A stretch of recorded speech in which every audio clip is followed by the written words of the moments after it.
Aujourd'hui, nous avons organisé une conférence débat autour de la loi de finances 2020. L'objectif était de présenter les principales mesures fiscales qui sont contenues de cette loi de finances. Donc, par rapport à ces mesures, il y a des mesures qui concernent l'IS. Donc, les principales mesures, c'est la réduction du taux d'IS pour les sociétés industrielles, le taux marginal de l'IS pour les sociétés industrielles, qui est passé de 31% à 28% pour les sociétés qui font un bénéfice net inférieur à 100 millions de dirhams. En parallèle, il y a la suppression de l'exonération quinquennale pour les sociétés qui vont réaliser de l'export.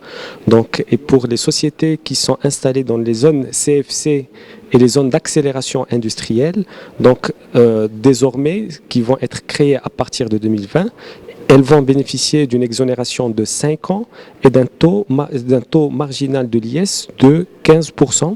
Donc ce taux d'IS, il va concerner non seulement l'export, mais aussi le chiffre d'affaires qu'ils vont réaliser au local. Je tiens à préciser que les sociétés qui étaient déjà installées dans ces zones vont continuer à bénéficier des mêmes avantages fiscaux qu'ils avaient auparavant. Au niveau de l'IR, il y a une mesure très importante qui concerne l'exonération de la plus-value sur la cession de biens immobiliers d'habitation principale. Donc, c'est une mesure qui vise à encourager le secteur de l'immobilier. Donc, des gens qui auparavant devaient attendre au moins 6 ans pour changer leur habitation principale, pour bénéficier d'une exonération sur la plus-value. Désormais, ces personnes-là peuvent bénéficier d'une exonération de l'IR à condition qu'ils réinvestissent dans un délai d'1 an pour l'acquisition d'un autre bien immobilier à titre d'habitation principale. Il y a aussi des mesures comme l'exonération de l'IR pour les indemnités de stage plafonné à 6 000 dirhams pendant 24 mois.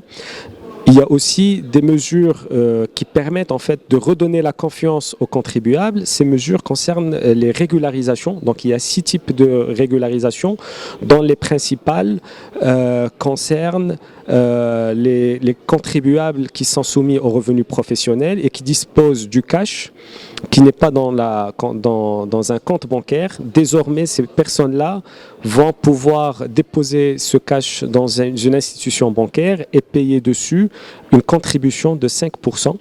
Donc c'est une mesure qui permet de redynamiser l'économie marocaine.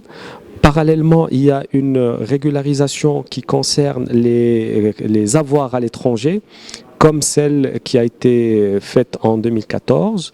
Il y a aussi une régularisation pour les sociétés qui peuvent faire une régularisation spontanée et volontaire de leur déclaration fiscale sans payer aucune majoration et pénalité de retard.